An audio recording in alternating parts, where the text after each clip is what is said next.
Beau Williams's play, Farragut North, was the basis for the Ides of March, and I wondered what it was when you saw that play that spoke to you, and what convinced you that it had cinematic potential?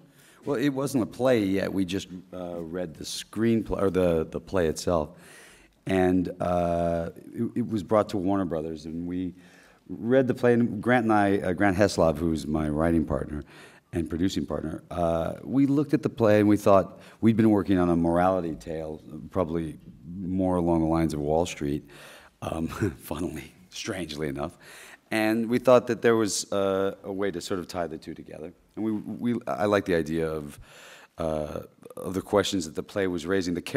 My character isn't in the play at all. He's spoken about, but he's not in the play. So I just thought it would be a fun world to talk about morality and ask questions.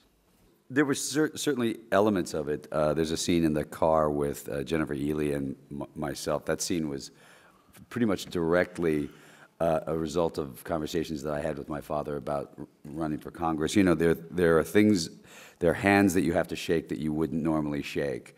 And it's unfortunate, but that's the way it is. You know, you can't finance your own unless you're independently wealthy, which my father isn't. And even a small congressional district in Kentucky will cost you a couple $1 million to run. And so you end up having to not make deals, but you have to do all those parties and show up at all of those events and shake hands with people that normally you wouldn't particularly find as attractive, you know, to do that with. I'm interested in making films that ask questions and don't particularly provide answers, and because I grew up in that era of filmmaking, which took place when there were a tremendous amount of things going on in the country. There was, you know, in the 60s and 70s, you had everything. You had the civil rights movement, and the anti-war movement, and the women's rights movement, and the drug counterculture, and those were reflected later in film.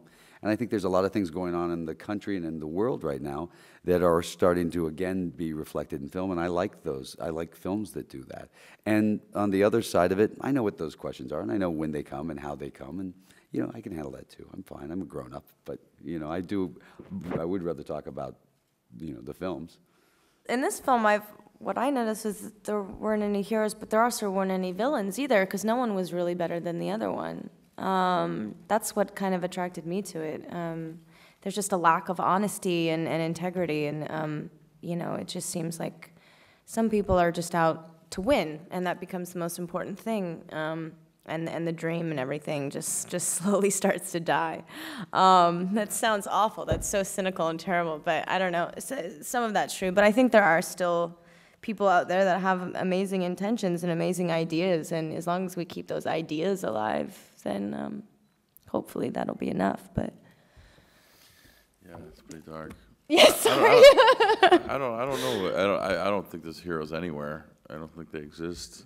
I think people do great things in their lives and great things for mankind, but you don't know what they're like at home, you know, or what they're like alone or whatever. You know what I mean? I mean, I think that's kind of, it's hard to be period here, and I think that's one pleasure about being an actor is that every time you play a part, you get to demystify what it means to be a human being in a way, you know, and that's really, I think, a beautiful thing, you know. And I do agree that all the parts in this film, it's not a hero or a villain, you know.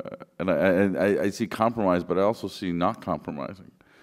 There's compromising that's happening. Also, there's not compromising. My character causes a lot of trouble because he has no interest in compromising, you know. And so a lot of different things go on in this story, and that was very attractive to me. Yeah, and I agree with that. I think that there's, you know, the questions that the film was trying to raise are, is it worth it? And is what we do to elect our officials, or virtually it's the same question that we all are faced at one time or another. If it betters yourself and harms someone else, is it worth it? And sometimes the answer might be yes. If negative advertising for the president, saying rotten things, sort of bending the truth, but the right guy gets in office and those elections have consequences, including people's lives, then it's worth it, I suppose. So the question is always, at what point is that moral scale where it's actually it's worth doing? And that to us was something that we liked playing with in the film. It's when you have to, I think when you have to get close to yourself and close to real emotions and real pain and stuff, that becomes more difficult. So it's much more fun with fangs. So, yeah. I enjoyed playing a part that could have been anybody. There's something about this part that it could have been anybody.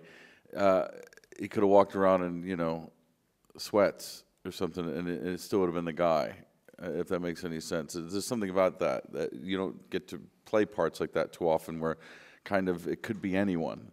It's just the behavior and the actions that make up who the character is, you know. And there's something about that I really like, because I did get to leave myself alone in a way that I don't always get to do. You know, I kind of had to bring my own kind of secret to the character, you know, about who I am, you know, and that kind of thing, which is always, you know, not so much fun. But yeah, I like that very much about the part. You don't always, I don't always get to play parts like that. So. My great-grandfather was a mayor. My family, you know, my father was an anchorman for 40 years. And, you know, if you were an anchorman in Cincinnati, Ohio, you were also very politically involved. And I grew up in a time that was, I think most people had a social and political conscience. You know, there was some of the biggest changes in our country's history happened in the time I was growing up.